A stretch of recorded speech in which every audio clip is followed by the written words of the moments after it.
C'était une étape redoutée, le passage devant le Conseil constitutionnel.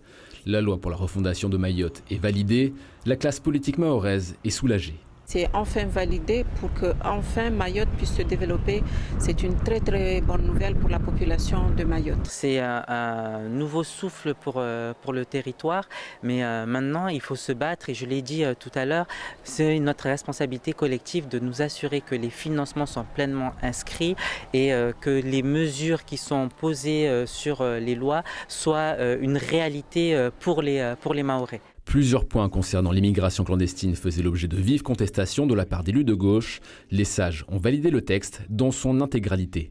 Nous sommes heureux de voir que le niveau national a entendu la parole des Mahorais, la détresse de Mayotte qui demandait qu'on agisse enfin concrètement en matière migratoire pour que Mayotte puisse retrouver sa stabilité et sa sécurité. Satisfaction en demi-teinte pour Anchiaba Mana. Cette loi Mayotte reste insuffisante. C'est le grand regret de cette loi, c'est que nous n'avons pas un patrouilleur de la Marine nationale, une militarisation de nos frontières maritimes pour enfin arrêter l'hémorragie migratoire. Cette loi donne des mesures de traitement des conséquences de l'immigration une fois que les gens sont arrivés à Mayotte. La loi adoptée et validée, les élus assurent désormais qu'ils veilleront à la pleine application des textes.